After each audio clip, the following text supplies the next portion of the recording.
Hey guys, welcome to the Miss Pebble channel, the channel where we're going to talk about life stuff to hopefully inspire you, motivate you, and this is a safe community, a safe space to land, a soft place to land.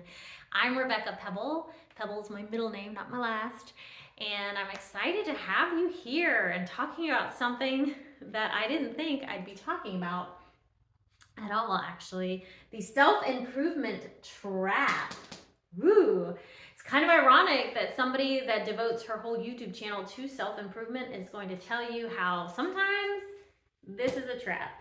And you can get sucked into the vortex of improving yourself to the detriment of yourself. It's a paradox, right? So self-improvement, I think, let me get my marker. Let me get my handy dandy pointer marker. I think self-improvement by itself is a beautiful thing, and that's why I've devoted my channel to how can we inspire, motivate ourselves and each other, and be our best selves, right? But I think it also can be a trap, because I think you can get sucked into the vortex.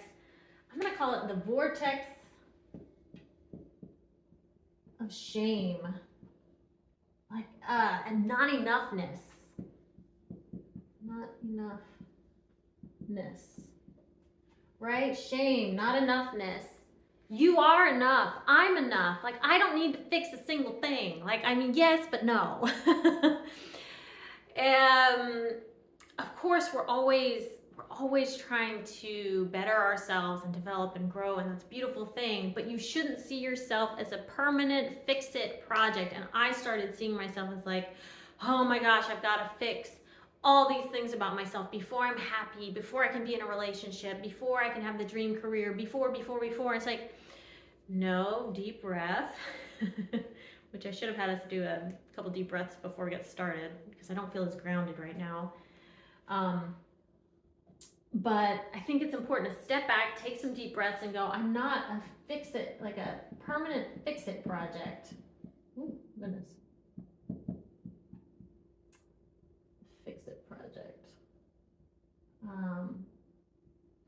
For some reason the writing's not great. I almost think this against the wall because it moves as I'm writing. So you're not a fix-it project. You're not perfect. I'm not perfect. No one's perfect. And that's where I think love comes in. Love, self-love, because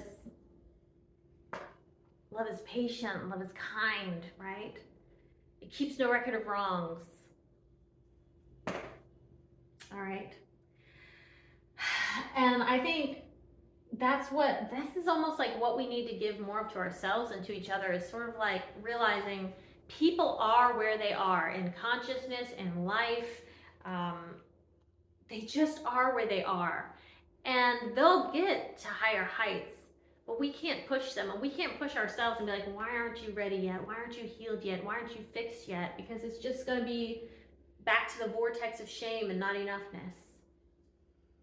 Because when we're never arriving, right? We think we're going to arrive. There's some mountain we're scaling, and once we get to the top, we are the most perfect version of ourselves. Like, I've done this. Even if I think physically, I Googled ways to take care of curly hair, so I love my hair. I figured out, watched makeup tutorials, how to get my makeup just right. I have perfumes, so I smell nice. Do your nails, right? Wear cute clothes, have your style. Eat healthy foods, exercise regularly, all the things. So I'm like, okay, I come in this really cool package that somebody's gonna want, hopefully, and then I work on the internal stuff. I'm like reading books, watching YouTube videos, listening to podcasts, all these things improve my mind and how I think and how I show up in the world, and my heart and my soul, trying to tend to that, doing like self-care, self-love, what sort of things would feed me. And yet, all this self-improvement, and I can honestly say I stand here today no happier, I think, at the moment, right? I'm going through stuff, than before. It's like, because in my head I thought, oh, I will have arrived. Once I figure out that thing, like, I'll attract all these beautiful things into my life, and it'll all just fall into place, and yada yada yada. And so I think balance, I'm gonna say, because this is important, but I think it can't be everything, and I think you can't pressure yourself. I think I was pushing so hard on myself, right, to want everything to just be perfect, because I feel like if it's not perfect, it's gonna fade away. With the relationship, I'm like, okay, if I make a mistake, I'm gonna ruin it. And that's like not the mentality to have, and that's not accurate, because the right person's not gonna let you go, right? So balance, I think, in realizing that you want to make sure you're the best version of you that you can be right now in this particular timeline that you're in at this particular moment, but also realizing that you're always going to have, there's always going to be more work to be done, and that's okay. So I think acceptance. Good golly, Miss Molly, doesn't it always come back to acceptance, right? At the end of the day, it's almost like letting go and accepting and realizing I can only do so much, and not making it so painful for yourself. You're like, why am I not there yet? Why haven't I achieved this goal? Why haven't I gotten into the relationship of my dreams? Why haven't I? All those things. I think it's just accepting you are where you are, and it's part of the process. I think if you want to go back and watch my video about trusting the process, it's part of that, right? If there's a conveyor belt and they've got to take steps to make the toy, let's say it's a toy factory, which, fun fact, synth player Nick Rhodes grew up, his parents owned like a toy company or something, so he got to play with a lot of toys. So that's what I'm like. So if you're a Duran Duran nerd, hit me up, talk to me, because I know I am a huge Duranie. But if you have like let's say it's a toy factory and it's a conveyor belt, and you need, each part of the assembly line needs to happen before it gets to the next step. You can't skip a step. The toy's going to be wonky, right? So I think that's the same with healing and self-improvement, and those of us that maybe find yourself on my channel for that reason, because that's what this is all about. It's like healing and self-soothing and self-love and finding your way in this crazy life.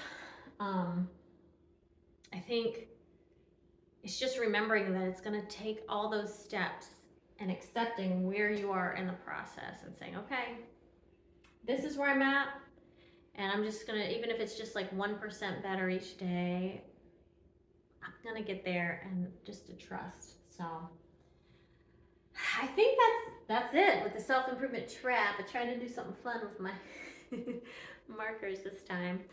I so appreciate you guys watching. I hope you enjoyed this. I hope you got something valuable out of it. I do life coaching services. You can reach out to me. Go to RebeccaPebble.com or RebeccaPebble@yahoo.com and email me there. I give free 15-minute consults if you want to see if we're a good fit. But yeah, thank you for watching. Thank you for listening. I send everybody so much love. Don't forget, love yourself, forgive yourself, rid yourself of that shame and blame and thinking that you have to be perfect, because my goodness, you don't. Nobody is, even if they seem like they are. Remember that. Remember that. Like, you can present one way. Like, I could move through the world and people, I could fool everybody. Like, I don't have a care in the world. Life is great. Everything's good, right? I could be that character. But no. I'm so daggone honest. I gotta tell people, like, I'm struggling. I'm really, really struggling. And I might look like I have it together because I do my hair and I do my makeup. But it's hard out here for a pimp. So, as they say in that song. Thank you for watching. I want you guys to love yourselves. That was what the whole monologue was about. Love yourself, love yourself, love each other, love yourself, and love each other. Yes, huge, because the world is heavy and it's hard, if you haven't noticed, which I'm sure you have. So more grace for everyone. Like, let's just shower grace on everybody, including ourselves. Rain down the grace, because that's what we need. All right, love you guys. See you next time.